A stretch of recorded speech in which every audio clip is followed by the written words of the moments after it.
जंग ने देश की सियासी गर्मी बढ़ा दी है, खासकर सबसे ज्यादा लोकसभा सीटों वाले सूबे उत्तर प्रदेश की, जहां ज्यादातर बीजेपी और सपा के बीच सियासी भिड़ंत होने वाली है। लेकिन कई सीटों पर सियासी मायाजाल ने दोनों ही पार्टियों को उलझा दिया है और उनमें से ही एक सीट है मुलायम का गढ़ रहा आजमगढ़। शुक्रवार को बहुजन समाज पार्टी ने जब 9 उम्मीदवारों की अपनी लिस्ट जारी की तो सबसे ज्यादा चर्चा हुई आजमगढ़ सीट की, क्योंकि यूपी की हाई प्रोफाइल सीटों में से एक आजमगढ़ से मायावती ने अपने योद्धा भीम राजभर को चुनावी कुरुक्षेत्र में उतारा है। बीएसपी की इस नई लिस्ट में आजमगढ़ से भीम राजभर को उतारे जाने के बाद यहाँ लड़ाई दिलचस्प हो गई है। बता दें कि इस सीट पर बीजेपी की ओर से वर्तमान सांसद दिनेश लाल यादव उर्फ निरहुआ और सपा की तरफ से अखिलेश के चचेरे भाई धर्मेंद्र यादव चुनाव लड़ रहे हैं, यानी इस सीट पर त्रिकोणीय मुकाबला होना है। ऐसे में सवाल उठता है कि भीम राजभर कौन है जिन पर मायावती ने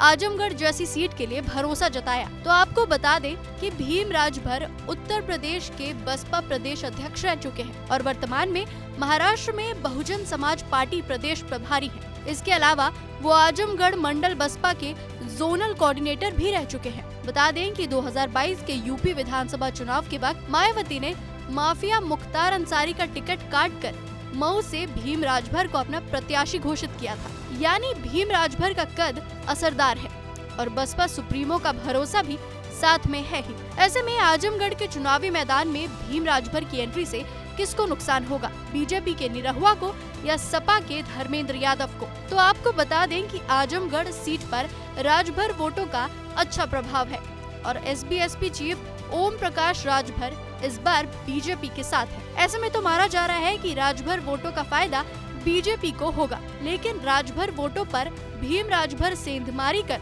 एनडीए का गणित गड़बड़ भी कर सकते हैं। हालांकि ये तो सिक्के का एक पहलू था, अब दूसरा पहलू समझिए जो शायद सपा के लिए शुभ संकेत नहीं है। पिछले लोकसभा चुनाव 2019 में समाजवादी पार्टी और बीएसपी मिलकर एक साथ चुनाव लड़ी थी और अखिलेश यादव चुनकर संसद पहुंचे थे। इसके बाद यूपी विधानसभा चुनाव में दोनों पार्टियों की राहें अलग हो गई और अखिलेश ने आजमगढ़ सीट को छोड़ विधानसभा चुनाव लड़ा। आजमगढ़ सीट से अखिलेश के इस्तीफे के बाद यहाँ उपचुनाव कराए गए, जिसमें सपा और बीएसपी ने अपने अलग अलग प्रत्याशी उतारे, जिसका फायदा बीजेपी को हुआ और उसके उम्मीदवार दिनेश लाल यादव ने जीत हासिल की और सपा के दिग्गज नेता धर्मेंद्र यादव की हार हुई। इस बार भी बीएसपी के आने से आजमगढ़ में कांटे की टक्कर होने के आसार हैं।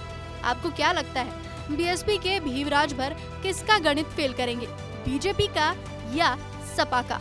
ये हमें जरूर बताएं और लोकसभा चुनाव से जुड़ी तमाम खबरों के लिए देखते रहिए एबीपी लाइव।